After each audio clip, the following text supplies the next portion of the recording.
Good evening, newbies, and welcome to Leaders of the New, Nonprofits Empowering Worlds podcast. Today we are joined by Rosa Antonini. She is the founder of Wonders of My World. Wonders of My World is a training program in Uganda that focuses on giving trade skills to young adults. Those skills include carpentry, hair and beauty, as well as tailoring. We're going to find out more about what made her found this organization. But first, if you didn't know, Leaders of the New is part of a larger broadcast network called the Female Solutions. This podcast, as well as all others, is all about solutions. All the stories we tell are inspiring stories. So we're going to hear a little word from the Female Solutions, and then we're going to bring Rosa to the stage and find out a little more about who she is.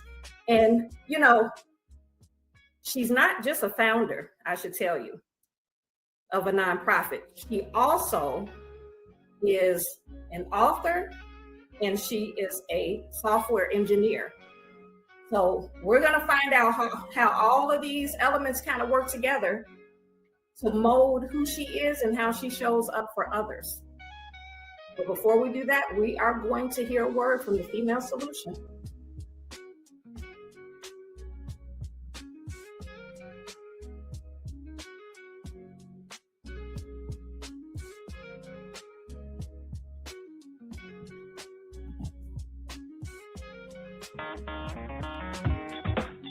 Women have the power to transform this world. We can end crime and violence if we all agree to do one thing: share.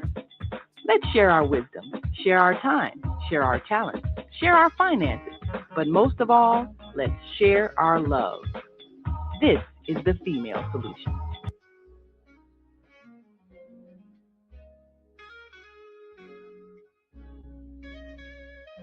Hello, Rosa. How are you?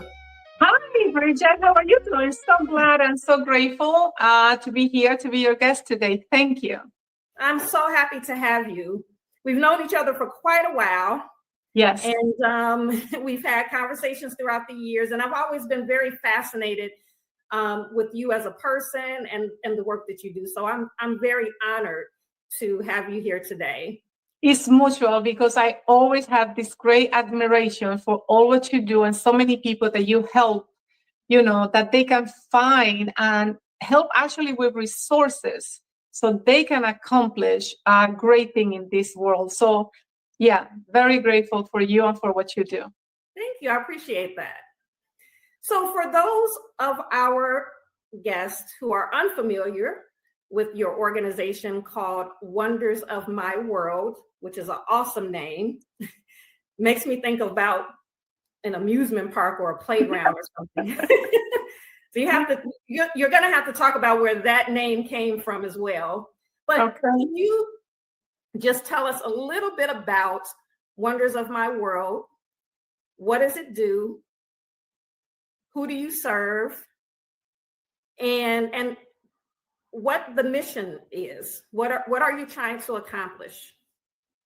So Wonders of My World is a program that tries to break the cycle of poverty, how I see it, by helping young adults or enabling young adults in financial need with the skills. I am a huge fan of education, learning, because I come from very, very humble beginnings. And without education, I wouldn't be what I am today. So I think that, to me, that is the best you can give someone. Doesn't have to be, let's say, traditional education, because sometimes that is not possible. For example, all these young adults in Uganda, they have no access to education. Many of them, they don't know how to read, how to write. So, but they can learn a skill. And that's why, I concentrate on showing and implement something that they can become independent. Carpentry, hair and beauty, all of those things. You don't need really prior education, just dedication.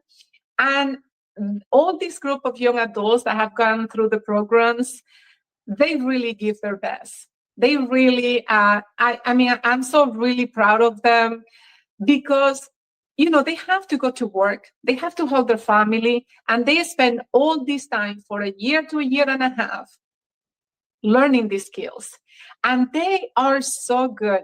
I just post some of the pictures, and thank you, Bridget, for your recommendation. You know, I know that I didn't have all these images in Facebook, so I'll be trying to add it there. It's something that I've been doing. And, you know, I really realized that they deserve to be seen. This has nothing to be about me. I want them to be seen because it takes a lot to do what they are doing.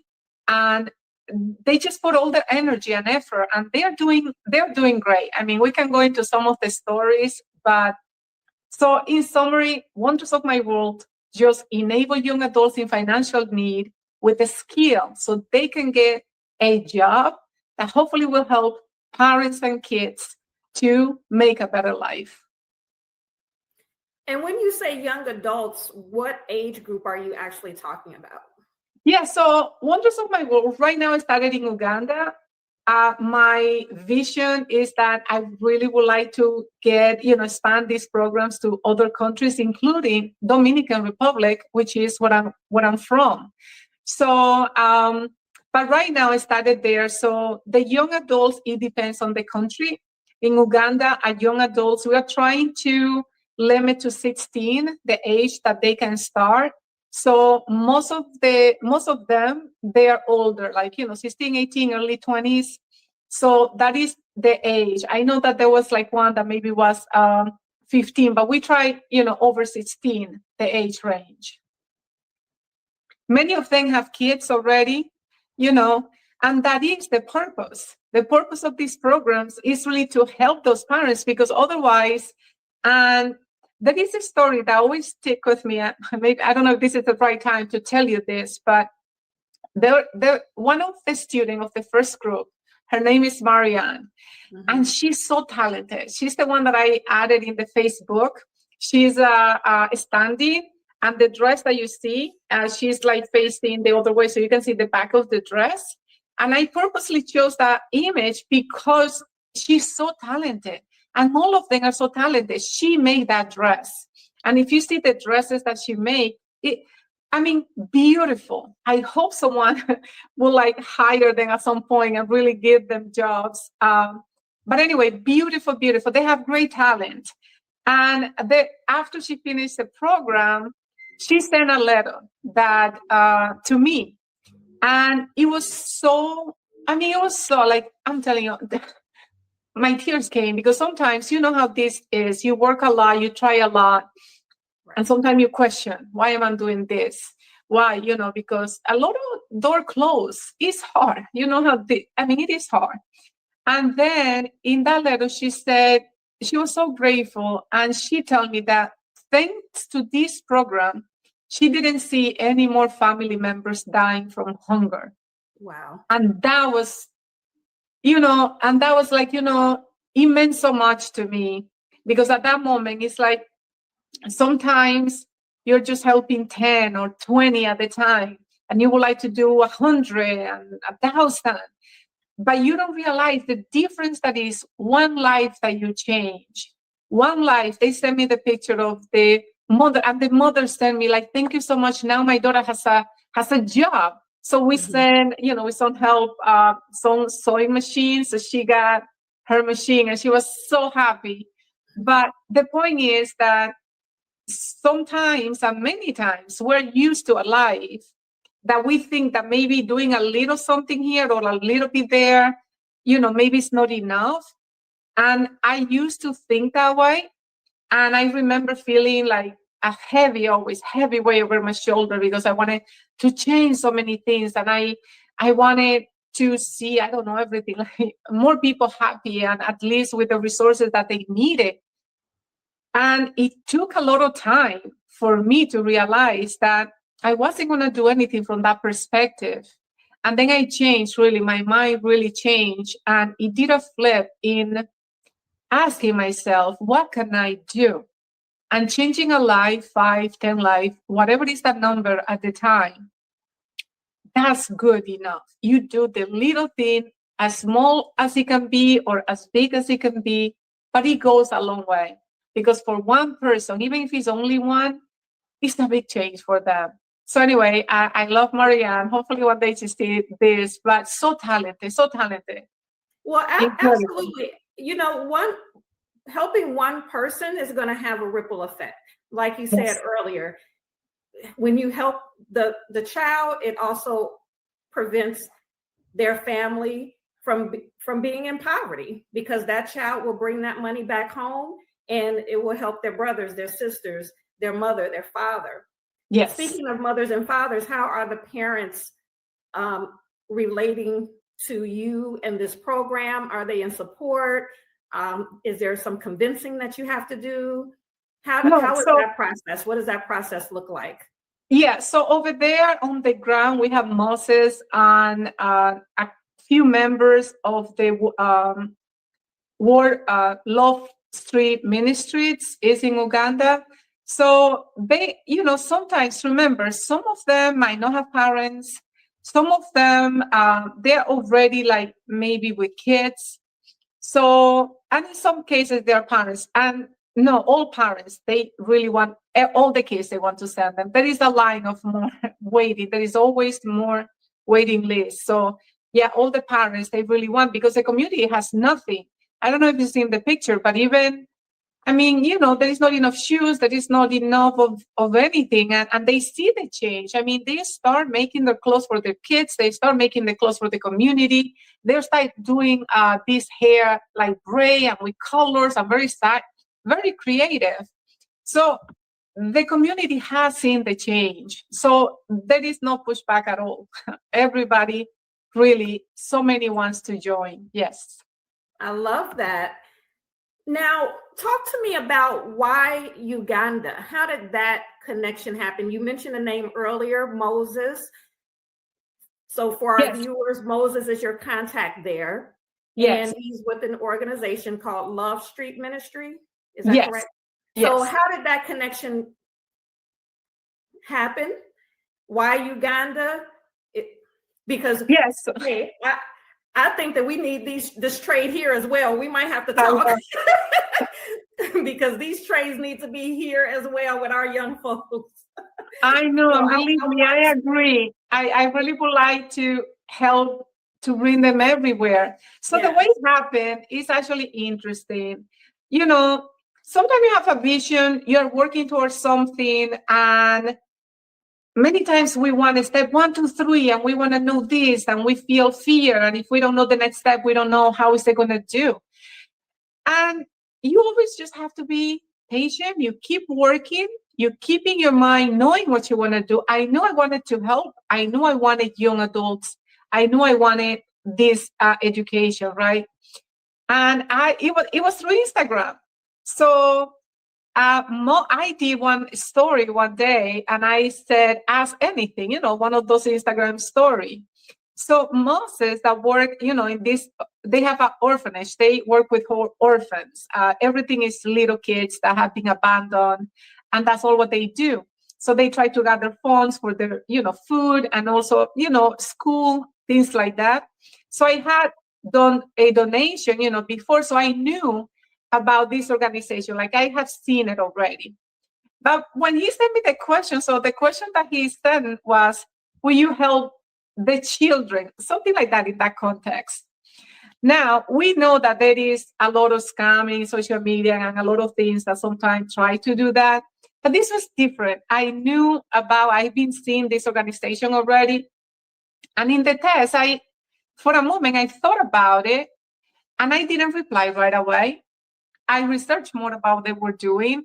And then like on the next day, I replied. And then I said, I love what you're doing, helping the little kids. I completely understand. And there is need for food, and there is need for all what you're doing is a wonderful job. But I have a mission. I really want to help young adults with vocation, a program, learning skills that they could have a job so then they can bring money and help parents and kids. That has always been my vision. So I talked to him and he listened to me. There was nothing there. It's not what they did. But he was so willing to say, that he will help me, and we just start working together. He started doing the recruiting. He mentioned to the ministry over there. So then it kind of had that branch then where they started recruiting the kids, young adults actually. There were some like early 20s as well. So that's how we started. And it has been already 4 years. It's 4 years that we started. Wow. Yes. How many students have you graduated? I don't know. In total, every time it's a group like of 20 at the time. That's what we have. I mean, we started with 12 the first time. And then, it's been like 20 every range. Right now we have 20 more coming. So I don't know the total by now. Maybe we hit 100 soon. Okay. Yes. So it definitely seems like an endeavor that you need to have. By being in another country, you need to have a contact there. Yes. And so social media was that bridge for you. And Yes. that's what's great about social media now, that you can actually collaborate with people all over the globe. There's no limitation. Yes. Yeah, that's what is good. Like these days, they have the need, because also they know you just need people that you can trust, and the need is there. And there is a lot of people that want to help. They're helping a lot their community and the little kids. There is a big need over there. A lot of kids, have lost their parents, and they're on the street. So that is like their main thing. But then they're doing this with me as well. So talk to me about the very first step you had to take, because this is an actual school. I saw, let me pull up another picture here. Let's see.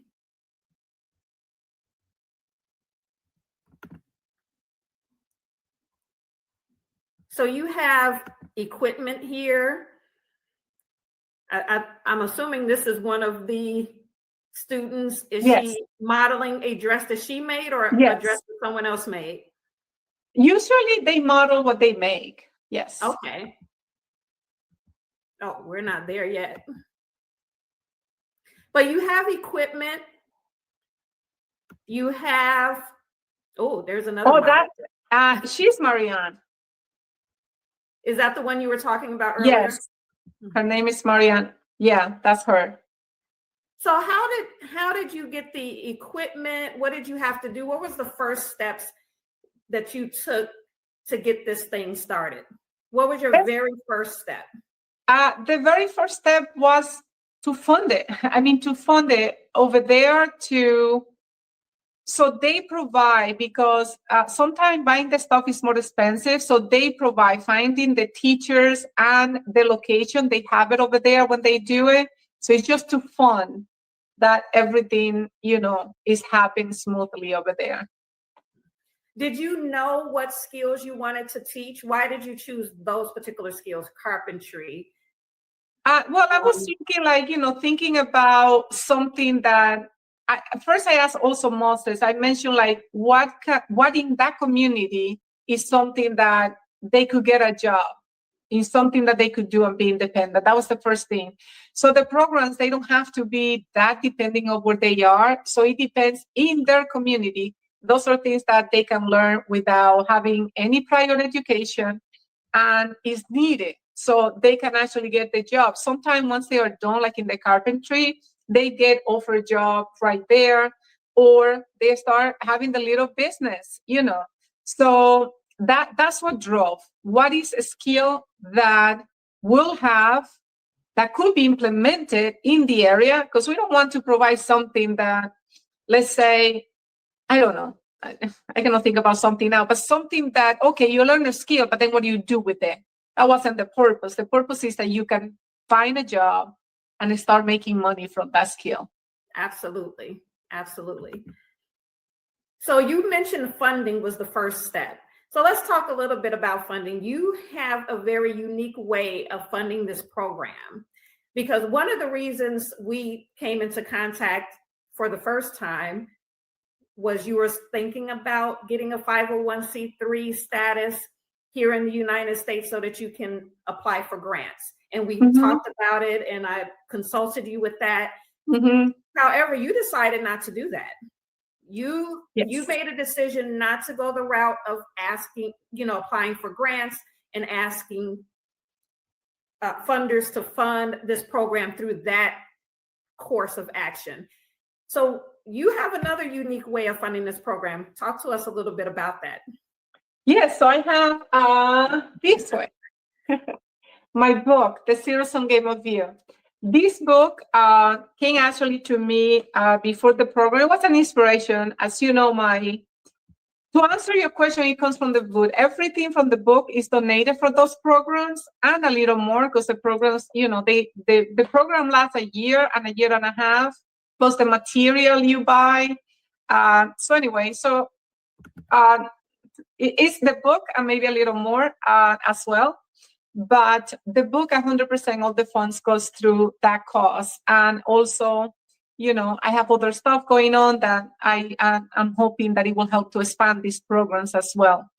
But yeah, that is the route that I decided to go. And what was the other question?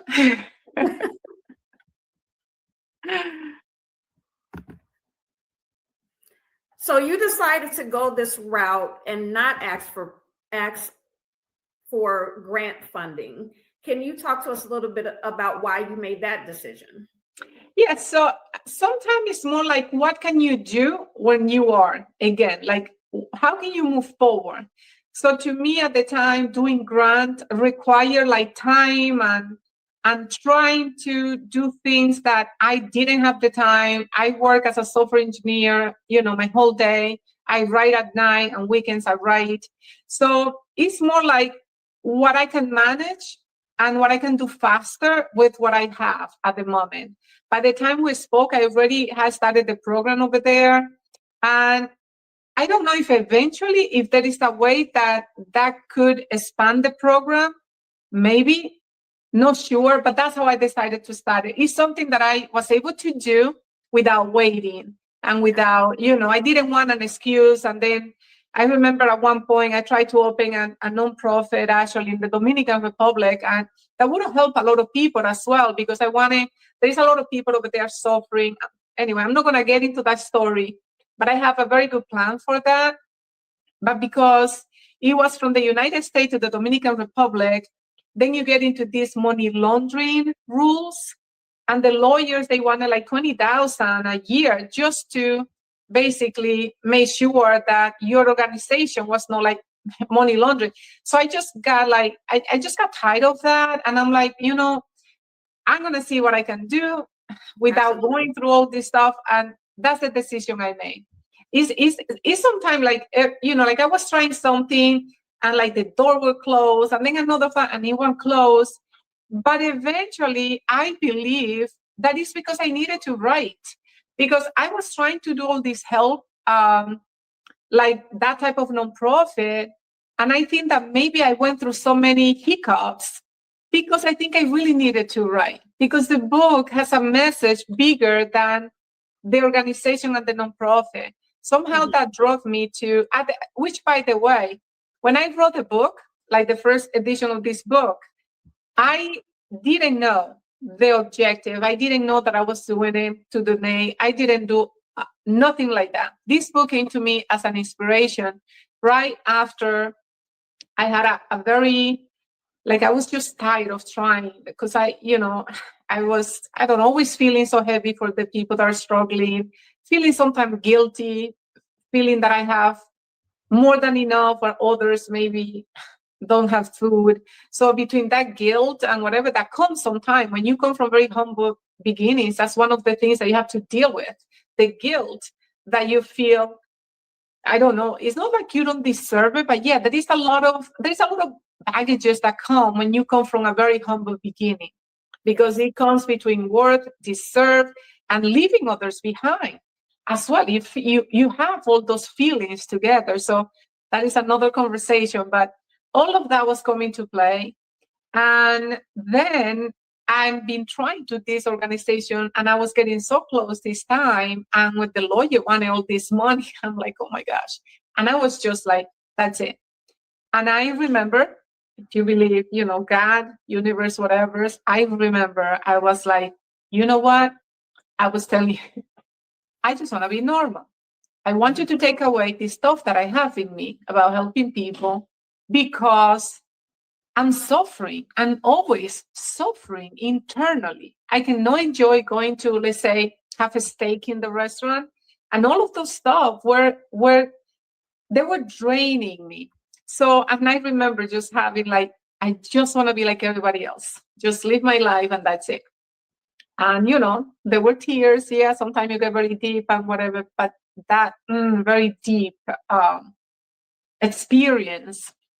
And I would say, I don't know, some weeks between like 2 months around there, this book came from nowhere. I am a software engineer, meaning I speak computer language. That's what I know how to write. My language, I'm originally from the Dominican Republic. I never had to be concentrated in English.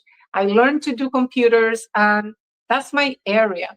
Writing a book was never a vision, a goal, nothing ever. This book came a true inspiration.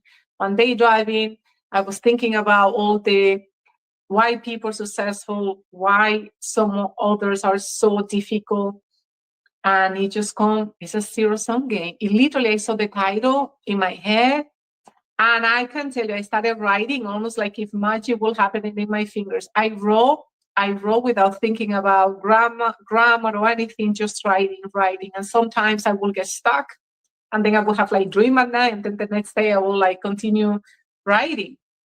So I always say, sometimes we get very, not stubborn, but very fixed on an idea that we want something, A, B, or C, and it has to be that. And what I have learned is that you need to be open. You have your desire in your heart that you're doing it for the right reason, but you have to be open to see how things develop. Because sometimes, it seems that the organization wasn't really my thing. It came as a side, because when I was done with the manuscript, all of a sudden I said, oh, I'm going to donate 60%. I remember that's what I said, 60%. I mean, I donate everything, 100% of it. But I'm just saying, at the moment that I was done, that's what I said, right? So, and then at that specific moment when it was done, it's like when I put everything together, and I'm like, oh my goodness, this was my way to do what I wanted to do. Like, I didn't want to be asking for money. I didn't want to be whatever. And it was this. So I feel like with this, I help internally the person. And I have another one that is coming up in May. But, there is a lot of, I feel, giving back in this book. Like, there is a lot of love, there is a lot of compassion, and there is a lot of giving back. Like, everything, that I have learned, anything that I think is going to help them, not just, like, I believe a lot. So I try to give a lot in those books. So that's the story. That's how we started. So we're going to take a quick commercial break, but when we get back, you said a few things that I would like for you to expound on. We're going to talk a little bit more about those humble beginnings, and we're going to talk about a little bit more about what's actually in that book. Okay. Can you say the name of the book again? The Zero-Sum Game of You, From Stuck to Thriving. I'm going to tell you that is a complicated title, because every time I wrote it, when I was marketing this particular show, and I had to write the Zero-Sum Game of You, I kept putting the dash in the wrong spot, and then I would have to go back and edit it. I cannot tell you, Bridget, this was the inspiration. What can I tell you? It's the name I saw. But I'll tell you why. I got that wrong so many times. But we're going to take a quick commercial break, and we're going to talk more about the Zero-Sum Game of You. Yes, and also how the name came up. You asked me that question. I forgot to answer. Yes. Sure, we're going to get into it. Perfect. Everything we're made of contains light. From the sun that feeds our world to the energy that flows within us. With LifeWave X39, we've found a way to put that light to work. With X39, we achieve something remarkable in the field of wellness and science that others could not. By utilizing LifeWave's unique patented technology, X39 uses light to elevate GHK-Cu, a copper peptide known to support overall health and wellness. Unlike traditional light therapy, X39 uses the body's own infrared light to naturally increase vitality. By gently stimulating the skin with light, our non-invasive, non-transdermal X39 patches help you conquer your active lifestyle and pave a new way to vibrant health. Leaders of nonprofits empowering worlds. Let's go. But the vision that God gave me, I felt that it was time for me to step out and work on the vision that God gave me. We need look no further. We have a unique voice. We have a unique talent pool.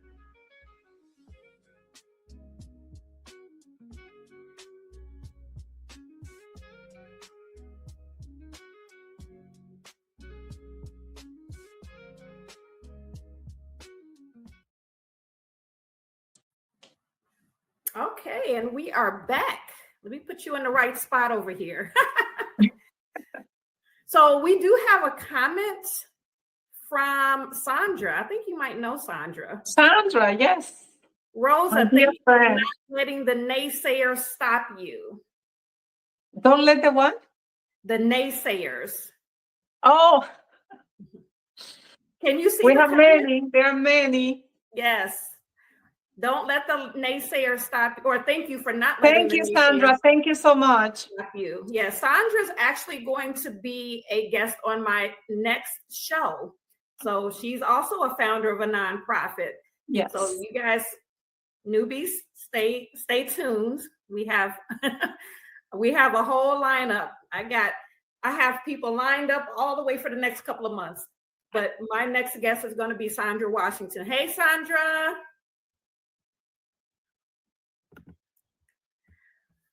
Okay, so you mentioned humble beginnings, and I, for one, know that you're humble because when I was creating the marketing materials for this particular show, in one of the flyers, I called you a philanthropist. And you were like, no, I don't, we talked and you were like, no, I don't go by that name. And that's not something that I call myself. And I told you, well, that's good. And that's honorable.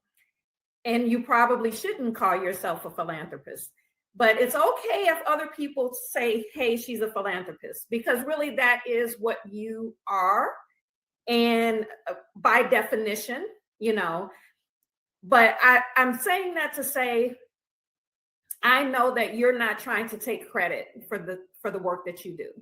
No. Because of the conversations that we've had. And you always kind of shy away from people giving you credit. And it's not like you can even find a lot of things. You have a lot of stuff on social media related to your book and some of the other things that you do, because you also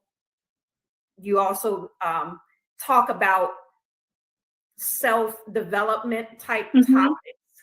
Yes. And that's what your book is about. We're going to get into that in a minute. So you have other things that you're doing.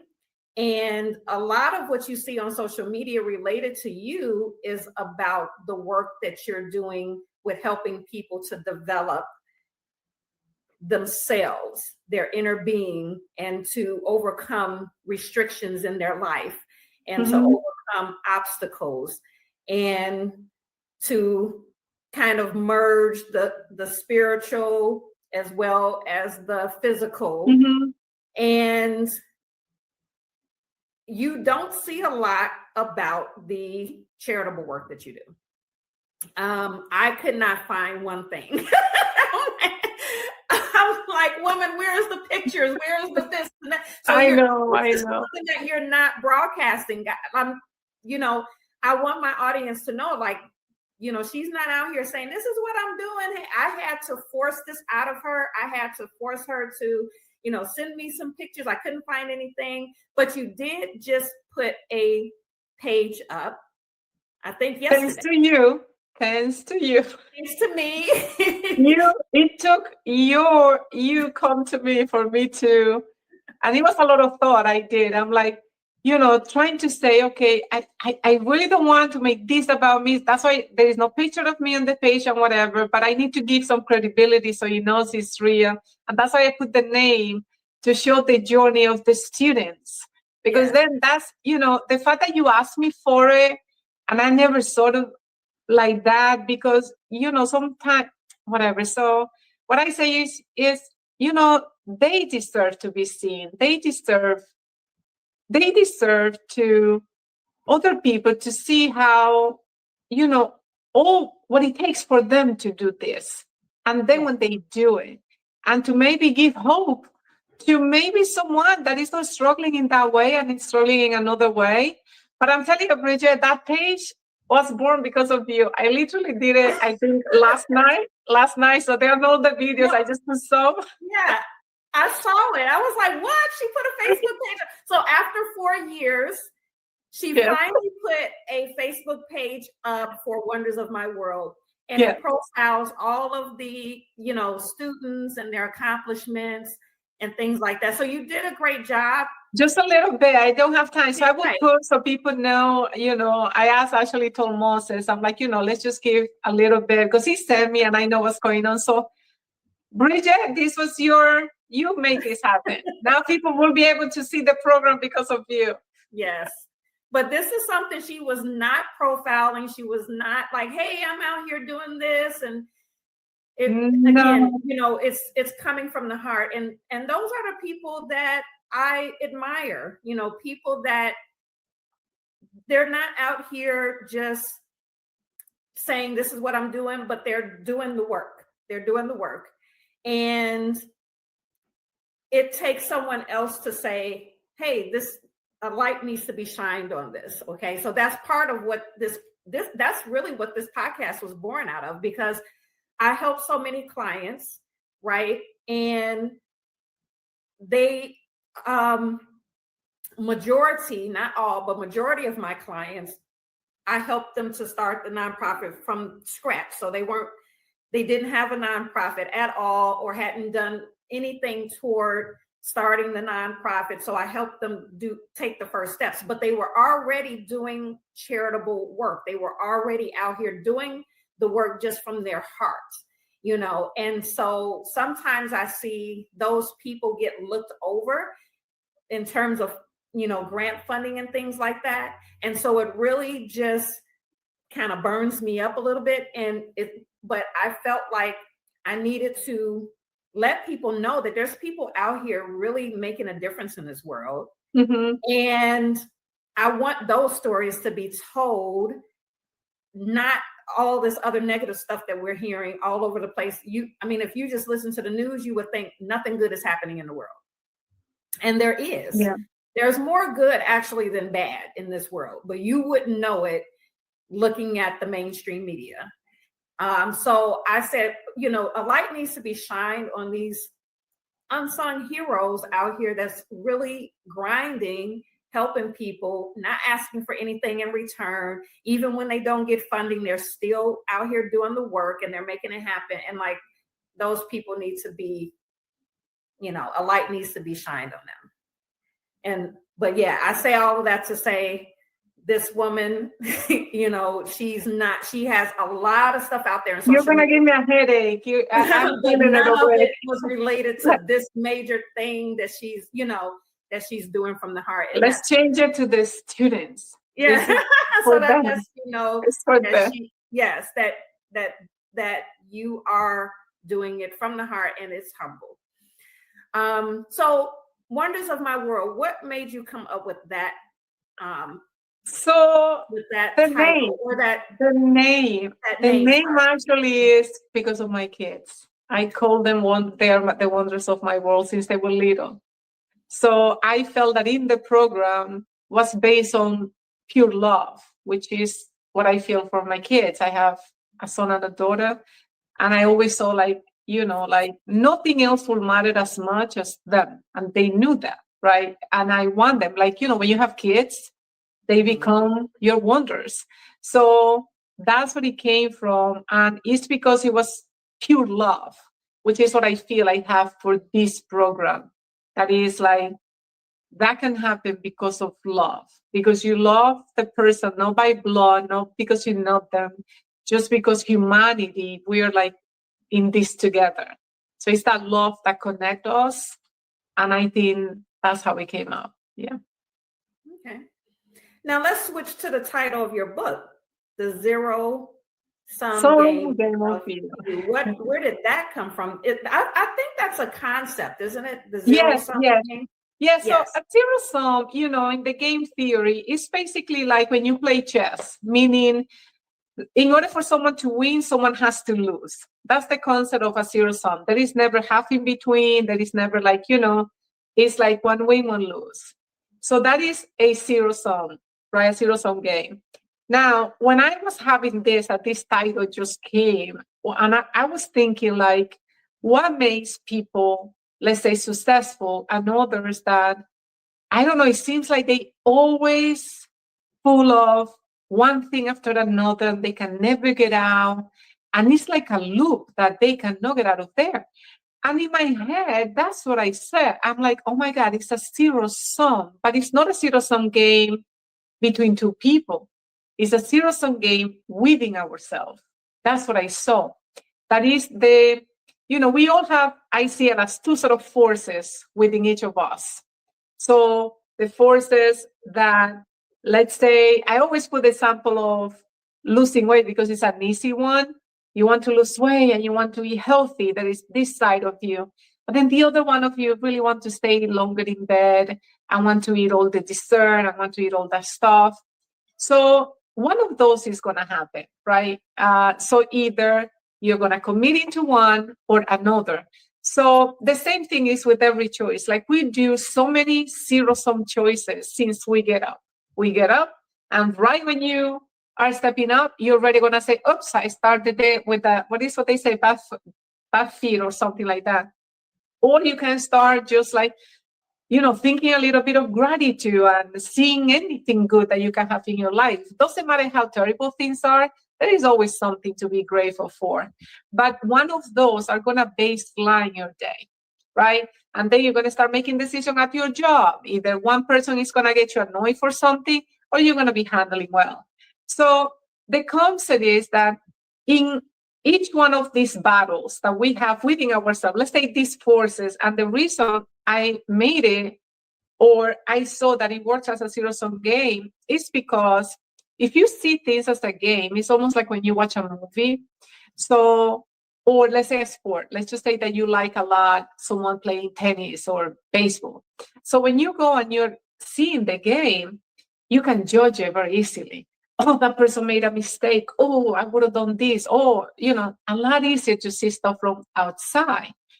But when you are inside, you are the player, which is what happened with our life, right? We are the player, the main player of our life.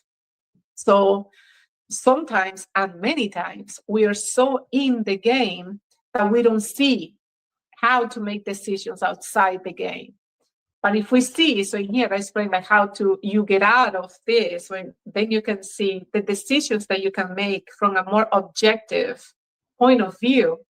Now you are now within the game. You're playing the game, but with an attitude, almost like if you're seeing the game from outside the game. So, it has the two components, the game just to make the judging outside, maybe defensive. You get defensive. Someone says something, you get defensive.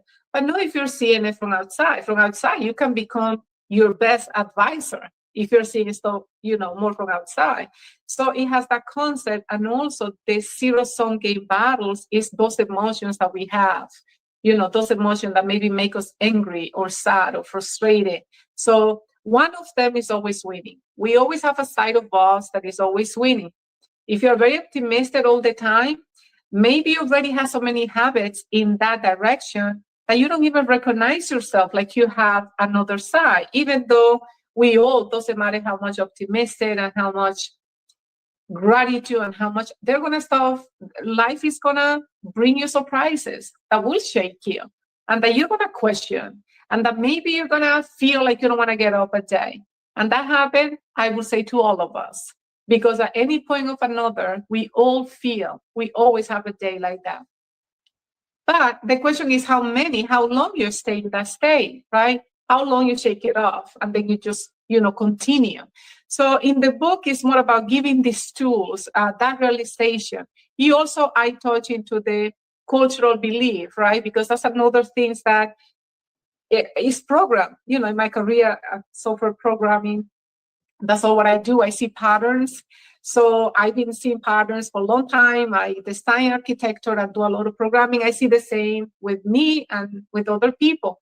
That this programming that happens sometimes before you even had the mindset to make a choice, but somehow we think that we're choosing. We're choosing from a baseline that started long before we were choosing. And those programs, inner programs, are within us, and they're, triggering certain behavior and certain thoughts and certain patterns based on that. So even that, recognizing that when you're feeling one way or another, just to question, is this really, where is this coming from? If you feel, I don't know, sad, if you feel that you cannot get something, if you feel something is so difficult to stop, and it's not not like, oh, it's me. Where is this coming from? It's nothing to do with you. We have learned so many behaviors and patterns that we don't know, and we just play like by default. You go by default, and we think it's part of our identity because we're so used to living in the program. So all of those concepts, the book has many areas, right, that it deals with different areas, but that is part of the main foundation that I discuss in this book. Yes. I'm going to share a quote that I found from you in another interview that you did. And the article was called Purpose Before Profit.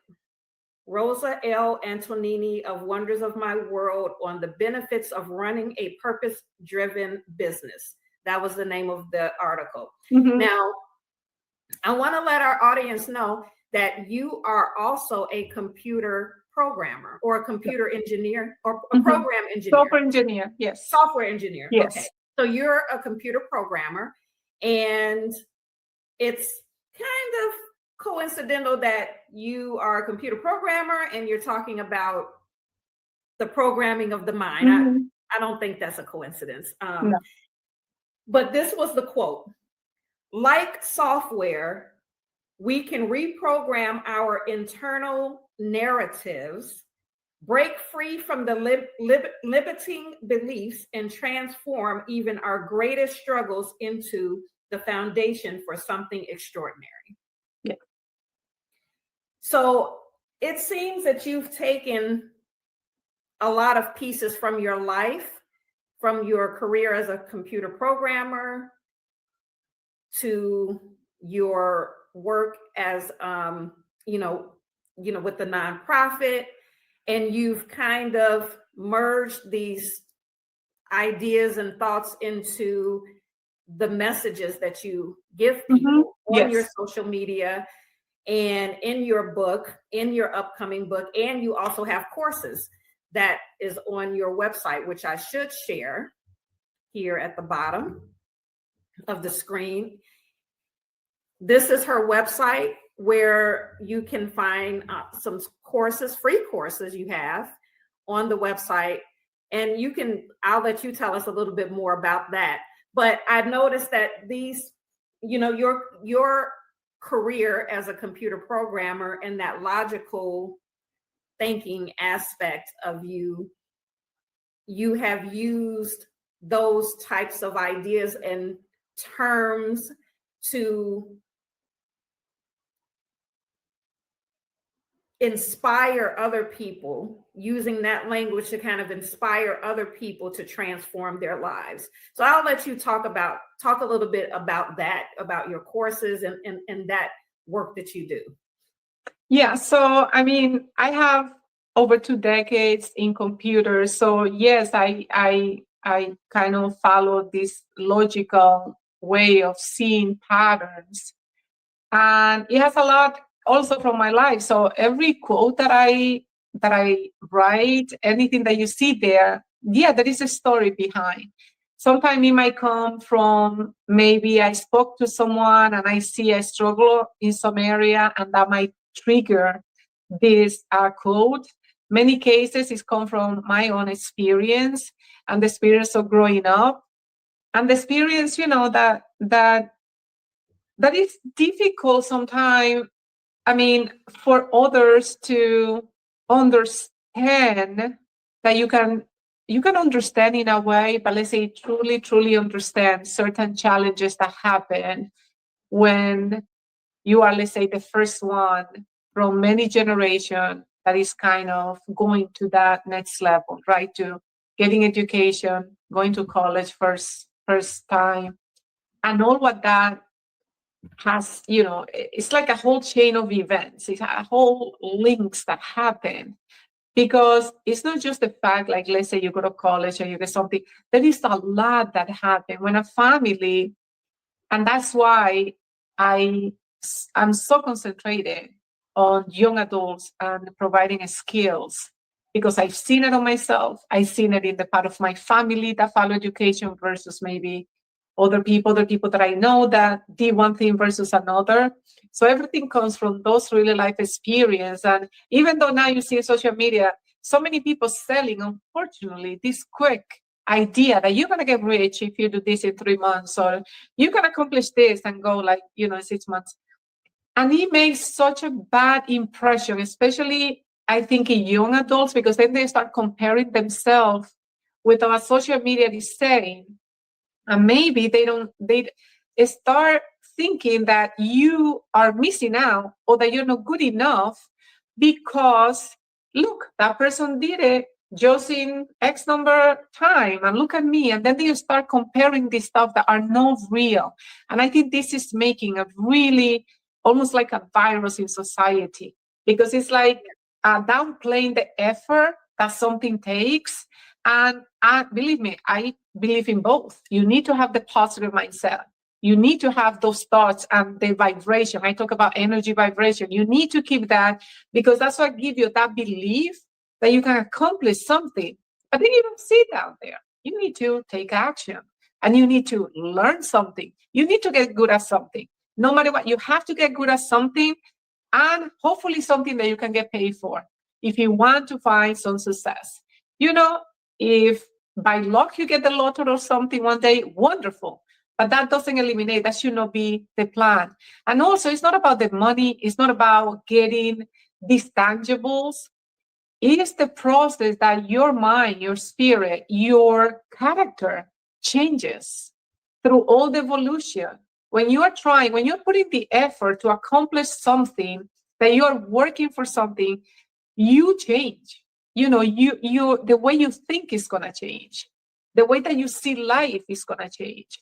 Your level of self-fulfillment is going to change, because it's like that sense of accomplishment and the sense that you did it, that you believe, that you can see it, that you can make it, that you make it worth it.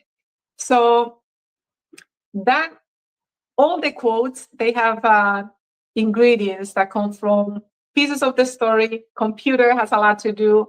The way that I develop has a lot to do. Seeing patterns, but also it's not just for inspiration. I do a lot of the computer and software engineering when I talk, because I believe they're practical tools. Because I think if you take it and you're serious about it and you put the time and effort, I believe you're going to see a change, because I did it, because I've seen it, because it's very logical.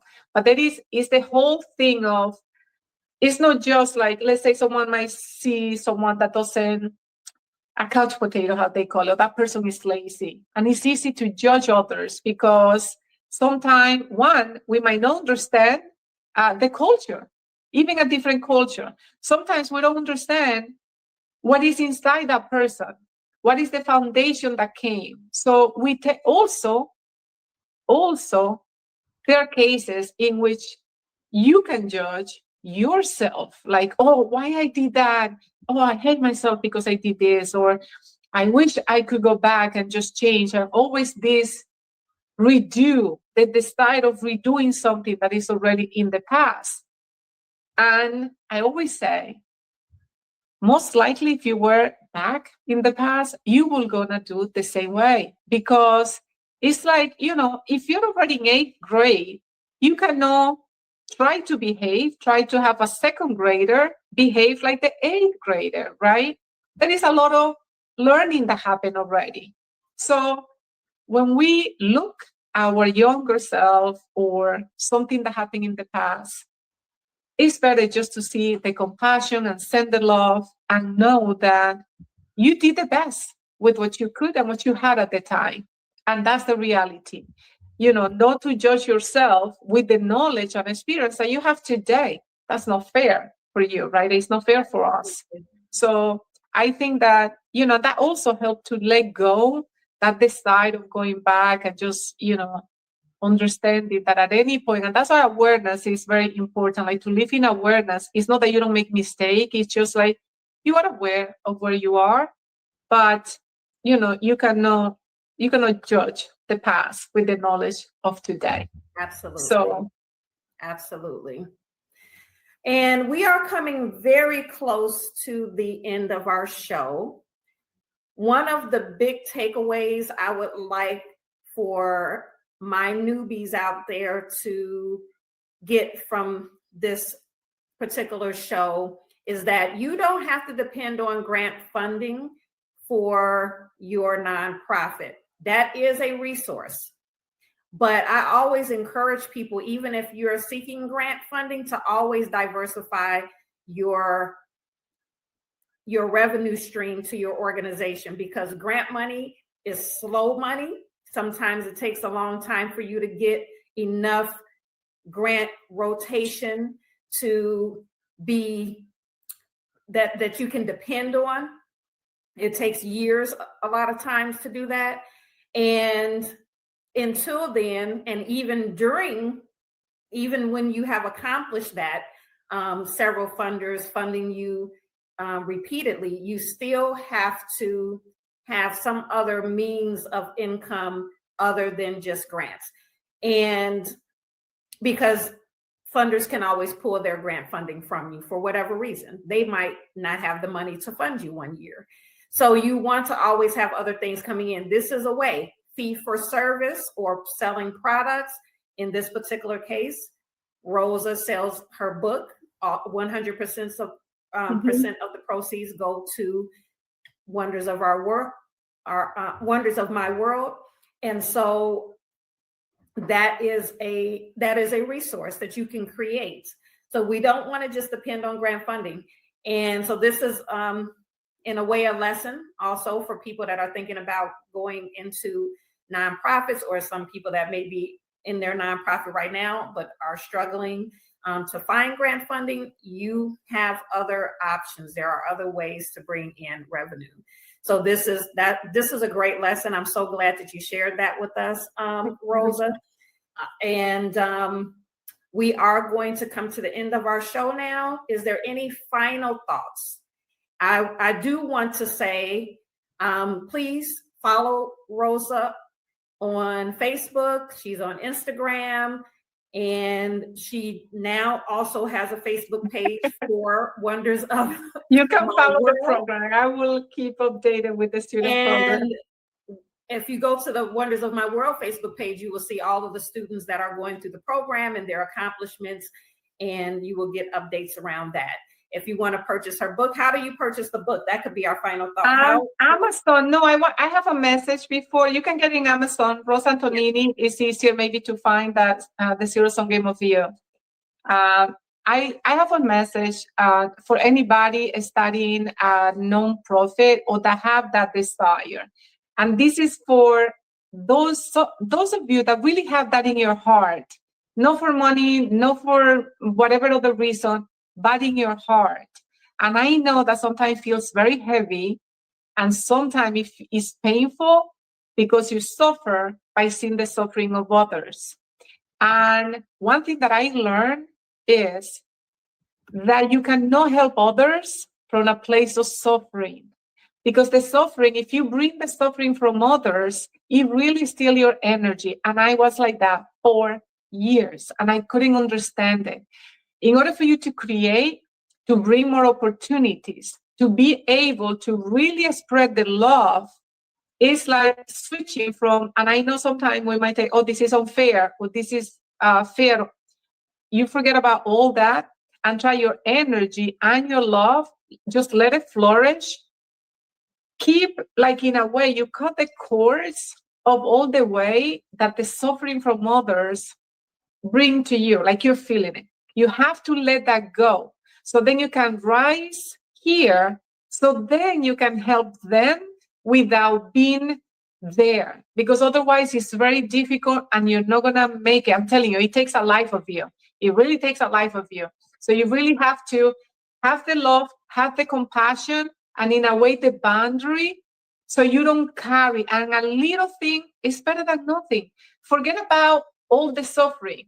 Concentrate on one little thing that you can do, one that is manageable, that give you the happiness, that you feel like, oh my God, that's great. One little thing at a time. That's all what you can do. Yes. I hope that helps. Time. That's a great message.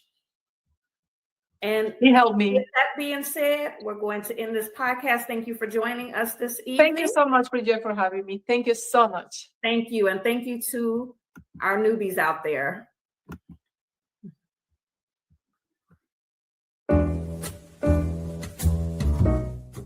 We've come to the end of our show today. If you missed any broadcasts, go to our website for the audio and video archives at www.thefemalesolution.com. On behalf of our team of radio hosts, I'd like to thank all of you who participated in today's discussions. And to our global family joining us from all around the world, we say thank you. To our family in China, xie xie. India, dhanyavad. Japan, arigato. Korea, kamsamnida. Russia, spasiba. Germany, danke. Poland, dziękuję. France, merci.